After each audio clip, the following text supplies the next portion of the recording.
Well, that be the problem.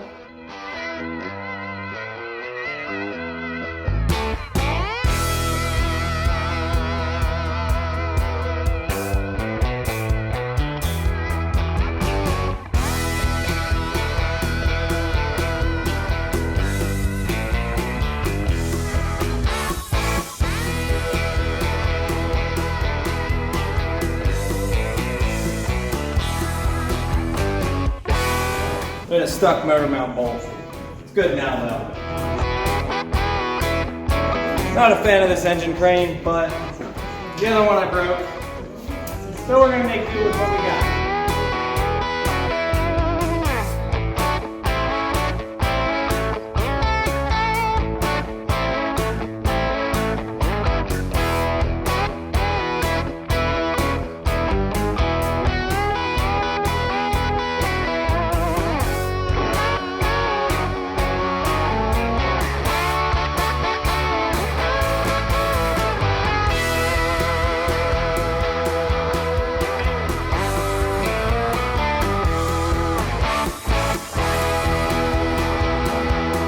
All right, so finally got the motor out. Now, what you saw me having to cut was the BD controller, so I had to pull the exhaust brake wires out, which no big deal, and then I just cut that wire there. So what I'm gonna do is I'm just gonna take the wiring and put a connector. That way, if I ever have to pull this motor again, it's all one assembly. So I wanna wire this whole thing up, redo a lot of the wiring. You can see the King Speed stuff down there. So probably make a bracket for that. And there's a lot of stuff going on in here. So I believe this whole fuel filter bowl is gonna go, because we are gonna be doing a FAS. So we're gonna install this guy here. But this truck, I'm not gonna tell you yet what motor we got and what we're planning on doing, but let's just say, to give you guys a hint, we're not gonna need an upgraded camshaft because the motor we're putting in it does not have an EGR cam. That's the only hint I'm gonna give you. Some of you guys will understand, some of you guys won't. This intake horn's for sale, those boost tubes for sale, the AFE intake, the whole 9 yards, the bumpers for sale. This truck is going back together, and one way or another, besides the transmission, I understand the transmission, this truck will be capable of at least 600 wheel. That's all I'm gonna say. And we're gonna make that. I don't give a shit. But I wanna do new motor mounts because I put brand new ones on it before, but I don't know if it was just a cheapy AutoZone brand and they're fucked up. I don't know. I was pretty sure I did both of them. I might have just did one. Look at this Randy's right here. Looks like they're tight, but yeah, we're pretty much gonna go through this entire thing. Everything looks good. Looks like we were getting a little bit of an oil leak back here, but it hasn't made it down that far yet. So that was probably recent. And then when we get the BD controller back, PDI sells a manifold that second gens these manifolds, second gens this, but I don't know that we're gonna do that. You can see back there, I did not tighten that nut all the way yet, and you can actually see like that's gonna be damn near impossible to get a wrench back there. So I wanna do this while it's apart, and that was another reason I went with the fleece. Yeah, that manifold's not even, I haven't even clamped that down yet. But that was the reason I went with the fleece stuff, because they use an actual thicker gasket, and it's way better than the OEM stuff. If this manifold gives me problems in the future, I'm gonna pull this whole setup off and we're either gonna go Steed or second gen swap. I don't wanna spend that kind of money on something that, because you're not really gonna get a benefit from a second gen swap on, say, something like this. And I really wanna test this starter out. So, you guys wanted a compression test. So I'm gonna get a lot of this stuff pulled off. We're gonna set it aside. And a lot of this wiring I'm going to redo, and I'm going to make this BD, this whole wiring permanent. I don't know if we're going to get rid of the grid heater because I really don't have a need for one. I'd like to paint this cover. I'd like to paint a lot of this stuff. So we're definitely going to be going with the teal. But yeah, a lot of this is going to get cleaned up, ready for the swap. Actually, before we get into that, one thing I need to go over here is this transmission here. So I bought this transmission a while back. I can't remember the name of who I bought this off of, but I bought this transmission and they said it comes with a billet converter and whatever their upgrades were, this and that. And I bought it, and you guys told me this is a stock converter. Now, what pisses me off about that is I paid for something with a billet converter, and also the overdrive housing kind of broke. So I told you guys I want to do a full manual valve body, and I think the one thing, once this whole thing is apart, I think the last thing we're going to have to do is the transmission, and we're going to be doing the full manual valve body. That is in the plans. That is something I really, really, really want to do. I drove a manual for years, and I don't mind the shifting. I just hated the clutch.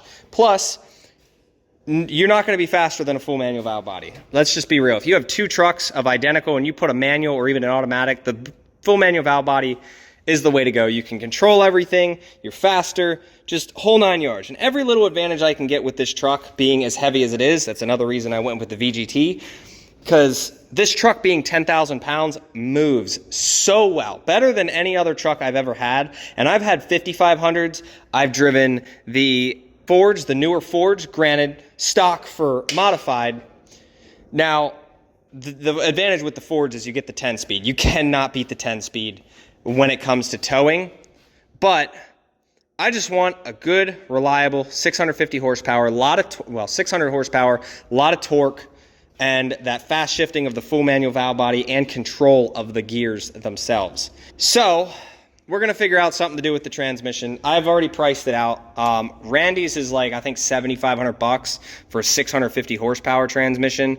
And then to go like up to the 1,000 horsepower, which I don't really need, is like 10 grand plus the core. So I don't know if I might clean this transmission up. We might rebuild it. I don't know. But other than that, I mean, the transmission's been great. It just doesn't, anything over Tune 3, actually Tune 3 and over, it is not happy. But Tune 2, it'll do it. But if you try to race somebody, it's not happy. And that's only an 80 horse tune with the 50s. Yeah, I'm going to have to take all this shit and move it over to the other one. We're going to be resealing the new motor because we're not going with a brand new motor, but brand used. So I had to get that out. That's a bitch. Yeah, I want to know if it's a starter problem or if it's a wiring problem. I don't know. Luckily, we have the starter wire here. So I guess we'll find out, but let's get all this shit off. I need to clean up my mess first. This needs to get cleaned up so that way when I pull the injectors. So I'm gonna get cleaned up quick and I'll see you guys in about 15 minutes. All right, we got our a little bit more cleaned up in here. Got a lot of this stuff out of there, got the bumper. I don't wanna use any of these, but if I have to, I'll just reuse the one that I had. The downside is both of these broke right there. Bumper, everything's over there. The only thing I got to do is clean up that bolt bin, but I don't know yet if I'm going to need to. But everything else pretty much organized. So I can't stand working in clutter. I can't. That's plugged into the air compressor.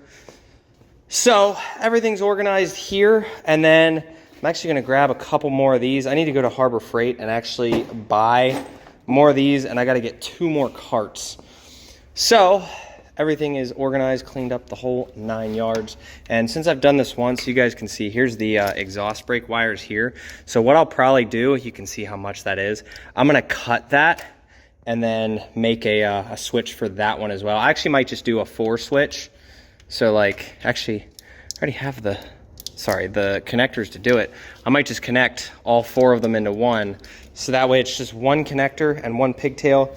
But super excited to get this thing apart. Not looking forward to how much it's going to cost to do all this, but I don't know. I'm ready for the next chapter in my life on this motor and this truck in general.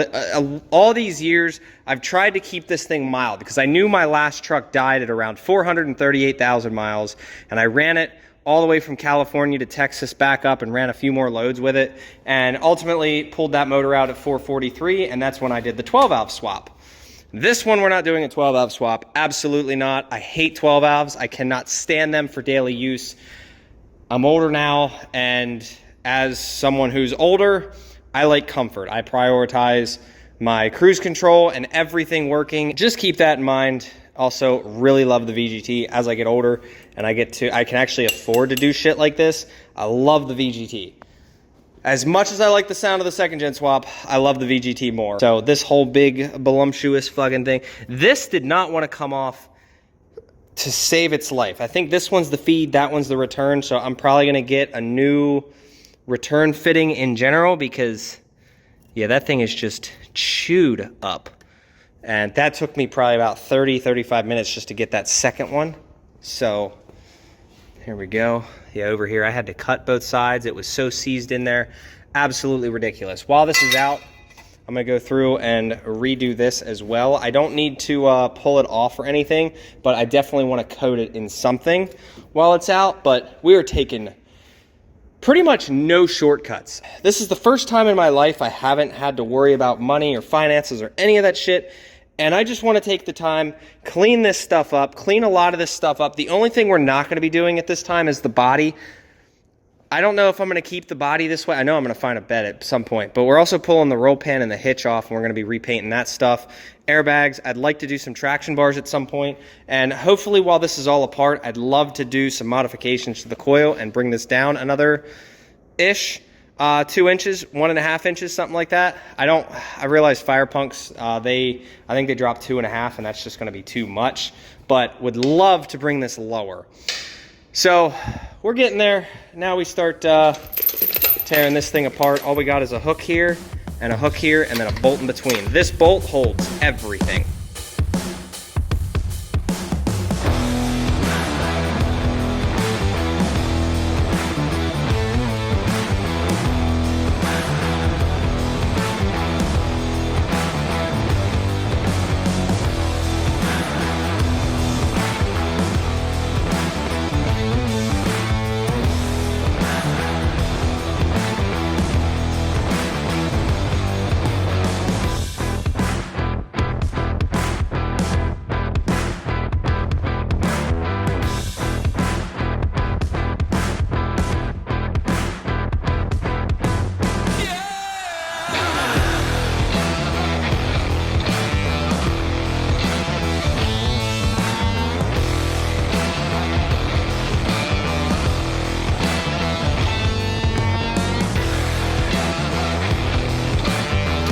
So one of my favorite things to see go is this stupid intake. Absolutely hated this thing since day one. The studs are a cool idea, but let's be real here on an intake horn. Nah, I don't like it. To get the top two, like these bolts are easy here, and then this bolt back here, whatever. But those inside bolts, oh, I hate it. So if anybody wants this thing, let me know. I just need to grab that. I'll put another plug back in it, but I also need to get all of the studs out. Remember, I fought that before, so let's start spraying some PB in there. We are not reusing any gaskets.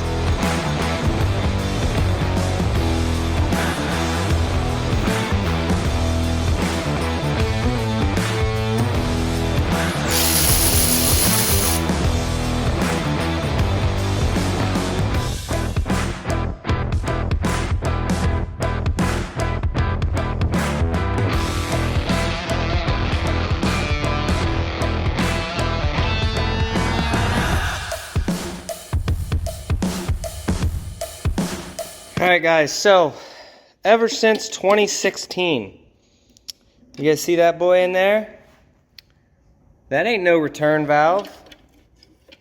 I've had so many people tell me that you cannot run, well, that's a race plug pretty much. And I'll be honest, I don't recommend you guys do it either because there's really no need to. But yeah, I don't recommend it, but I've been running this. I put this in my truck when I first bought it and have never had an issue. So that one's getting in there a little bit tight. I think this might have bent forward a little bit with the weight. I'm gonna pull this whole rail off and everything, and then all we gotta do is get all of these off, and we can pull the injectors out, check and see how those are. That the dipstick tube is looking pretty rotted, but this was a New York truck, so looks like all my starter bolts are in. That's a good sign. I don't think I've ever taken this starter out. All right, so I had a metal gasket in there. I didn't know I did or not, but definitely gonna be putting a metal one back in. But we'll start over with that. So a bunch of 24s. I got all the nuts in there. All the studs we got out, I had to double nut them. Actually, they're all right here. So I had to double nut all of them to get them out, but next step is going to be knocking these fuckers out. I'm not going to take this off. I say that and I'm going to need to. So let's just get those knocked out quick. Well, here we are. We got her down to where we needed to get her. So do I just leave you guys hanging? I'm just kidding. I wouldn't do that to you guys. So number 1, number 6, I usually put it like that. I hate that I have this like this, but if this falls, I'm gonna be pissed. Still gotta do this. I need to get that thingy out. Other than that, this is where we're at. I just need to go grab the tool, and we'll put battery power to it. And I can run it right off the back of the truck here. So all I got to do pretty much is crank it over. I want to get it like as stationary as possible so that it doesn't like jump. But at some point I'm going to be pulling the head. So wherever this block sits, it sits. The head is, we're going to be we're saving the head. No doubts about it. I'm not swapping these over. I'm pretty much going to leave everything on the block just as is until the new one comes. That way for reference, I can throw everything over. We are going to pull the cam out of the new motor to reseal the front case. I'm resealing everything. No ifs, ands, or buts. Not playing around with it. And potentially, actually, yeah, we're new one of those, because I just did this one. That's new. That's new. AC compressor's new. So we're getting there. Let's go grab the tool, and then we will get battery power on this thing. All right, so it is 4:16 in the morning, and unfortunately, this compression tester, whereas it would work for other things, it's not going to work for this engine. Granted, if I could find a way to block off the top half of this, we'd be able to use that. It is what it is. I forget what I paid for this, and I'm not super worried about it. I ordered the other one. It was like 65 bucks, and it'll be here in between 4 and 8 a.m. tomorrow. So we will compression test this, which means that I have to stop now, and I can't take this head off. It is what it is, but I have a good compression tester, I guess, for other things. I will probably never use this thing, but I have a pile. I have a whole thing dedicated to tools that I either barely use or rarely use. Actually, anything in here, I've probably used 1 or 2 of those tools since I got in this place. So, bunch of stuff, master brake calipers. There's a ton of stuff in here that I just don't use. I think this is a compression tester here, but that's for gas stuff, which we will be compression testing the Dakota because I think it's getting weak. That's where we're at. I'm pretty much stuck at this point. I guess I'll see you guys tomorrow. I might go home, get some sleep, make some tacos, I don't know, whole 9 yards, get a shower. This is a dirty job, no matter how you look at it. So, gonna try to start cleaning up, but that's pretty much where we're at. I made the progress that I wanted to. At this point, once we get the compression test done, I'm gonna pull the head. We'll check everything out. Don't worry, we're gonna do that in this video, and then we're gonna start working on this other stuff. I took all the bolts out of the calipers. We're gonna be redoing all of all of that stuff. If you guys are interested in the wheels with or without tires, that's up to you guys. I'm probably gonna post them up on Marketplace. With new tires, I'll probably take $3 grand because the tires alone are about 1,850 bucks, and that is absolutely the cheapest that I could get them for. That's cash price. I'd like to switch up the wheels a little bit, go a little bit wider just for the fun of it, and then when I'm out towing, I'll take the spacers off. But new calipers. While this whole thing's off, we're gonna do the control arms. Yeah, I told you guys about the max peating rods. I don't know how I feel about them, but I might touch them up with the welder, and then we'll do the lowering springs and just a bunch of different shit. Those are coming off. If anybody can give me some advice on, because I'm not a body guy or anything, but snapped. Actually, you know what? I might actually be able to save that. I didn't think that was, yeah, I'm gonna start spraying shit in there, but I snapped a bolt, but now that the cab's up in the air, I should be able to get that out. So, but snap the bolt there. If I fix the bolt, I'm gonna reuse these, but if I can't, then I guess I won't reuse the steps, but I really wanna reuse the steps. And yeah, so I'm gonna start spraying that, and I'll be back tomorrow. All right, it is finally the night. We're gonna compression test this thing. So when I bought this kit, it wasn't a waste of money, all right? So I had to go and buy the adapter that goes in here. We were gonna compression test it from in there with one of those fittings, but then you have to block off the top hole. Now, I don't know how this is gonna act, so I'm gonna put a little bit of weight on there, and I'm gonna get you guys up here, and we're gonna go through and we're gonna do all 6. Even though, to me, it's a waste of time. Also, we know the starter's bad. It's definitely bad. It's getting stuck. That's the problem. So we do need a starter. Not a big deal, I'll have one. But to me, it's a waste of time because I don't care. But I promised you guys I was gonna do it, so we're gonna do it. I'm gonna go put some safety glasses on. I'm putting 200 amps right to it.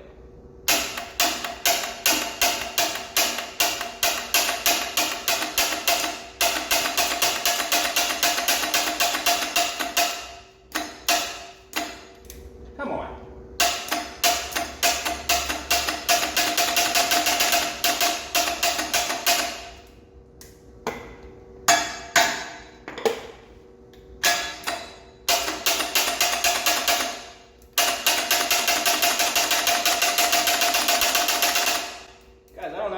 Compression test. That's crazy. This thing is fighting. Like, I have the jump pack on it. Sorry, I have batteries on it, and I have 200 amps of snap-on. Listen.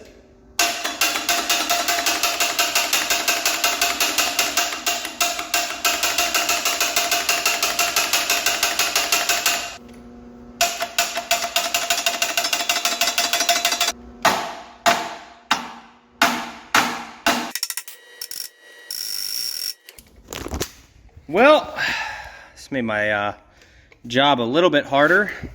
So, had the jump pack up here, batteries and whatnot. So, now I gotta pull that starter, go grab another one off the shelf. But, yeah, that's obnoxious.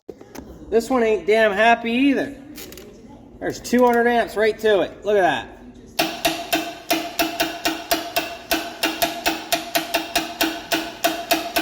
See, I've now wasted about an hour and a half on this venture here. And for what? I put it directly to here, directly to a ground, and directly up here. And it's still just not, I don't know if we got two defective starters.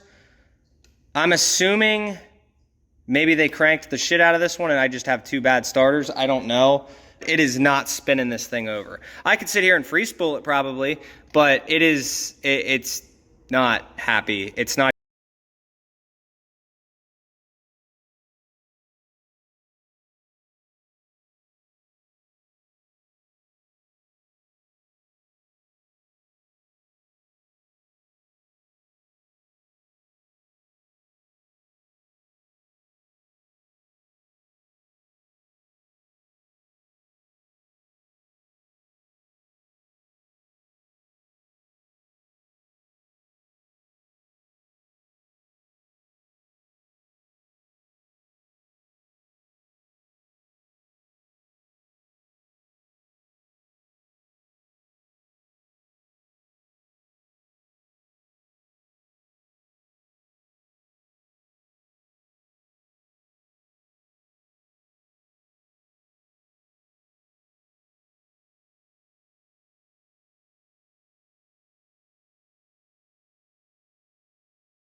Number 4 actually looks really good. Yeah, number 4 looks good. So, what do you guys think? I'm not gonna rebuild it because I've already made my decision on the route that I'm going. So we'll get it cleaned up. Probably get her posted up for sale because someone will use this block. I also have a 6-7 block over here that I'll have to look at and see. I can't remember which cylinder it was. It was either 3 or, oh, it was that one right there. It was number 2. This one's really bad. That one's so deep in there. I don't know if that block's savable, but if you guys need a 6-7 block that you can bore out, I got one. Because this one here, I think it was this piston right here. So I think by the subtle hints that I've given you, I think you guys know the route that we're gonna go, and the reason I am not worried about the power figures that I think we're gonna make. And seeing that I did, for the first time in my life, out of many engines that I've had to go through, this is the first time I've ever melted number 6. And what's crazy is I don't understand why, other than like this truck would run 212 constantly when towing. No problem. EGTs never got over 1200 degrees. Obviously, at 1200 to 1300 degrees, the actual combustion temp's around 4000 degrees. But still, I don't understand why it would have happened. We kept the EGTs down. The only thing is, unfortunately, we're going to try out the coolant bypass. I was never a fan of them, but we're going to do that. Now, if you guys look here, if I were to pull this out, the 5.9s, they have coolant that flows in between the cylinders, whereas on the 6.7s, these are all solid in between. So they do not have coolant flow in between. They actually have steam ports. And well, with the block that we're gonna go with, let's get this head gasket down. First things first, we need to check and make sure this head's gonna be usable, but this is the head gasket. And as you can see, I mean, that's an original gasket. And I mean, I don't see, obviously, like the pieces there and whatnot, but we did not have any signs of a bad head gasket. So just figure we'll let you guys know on that. Let's get this up in the air, and that way I can see it better. And let's check out and see if this is good. Now, this will be our deciding factor on, well, this is the first part of the deciding factor on how much money I'm going to put into this head. Because if this head's still good, then O-rings it is. But if it's on its way out, then we're just going to slap it on, get it checked. Number 6 would have been the melted one. Ooh. Oh yeah, you can see.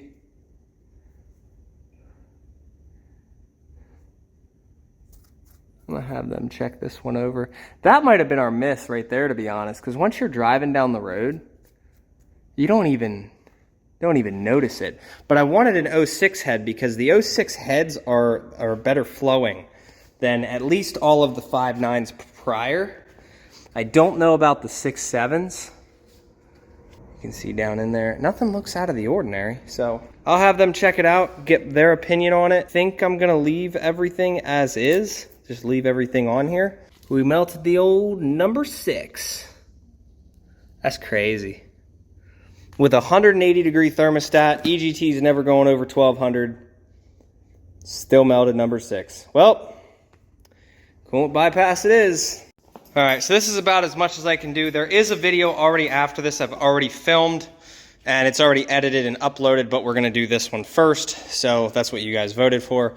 So I got as much of it cleaned up as possible. I just got to move this rad. These are supposed to be getting picked up in the morning, so I can finally say goodbye to those. If you guys are interested in the bare bones block, like I'm talking strictly the block, no adapter plate, no nothing on it, just a stripped long block. I actually have to decide. I think I'm going to keep the front case as well because I can't use the front case for the other engine because I think something's different there. So everything on here, it's just going to be a bare long block. Someone will be interested in it because, I mean, people rebuild these things. It literally just needs a piston. And I would definitely check out number 4. If it sits here long enough, I might end up pulling the pistons just to show you guys what's going on inside there. I'm really disappointed that we couldn't get a starter to work, but it is what it is. Everything's cleaned up. I got that project we got to get out, and then I got one more up on the hill, and I got 2 more trucks coming in this week, one of which I bought for the motor for this. So I got to get that motor pulled and then start parting that truck out. And ultimately, this thing's going to be sitting here a while, and you know, trucks are coming in and out. I do have room for more trucks. If you guys need something worked on, don't hesitate to let me know. But that's where we're at. So I'm just going to get cleaned up here and start working on the next project. And she is loving her freedom, I'll tell you that.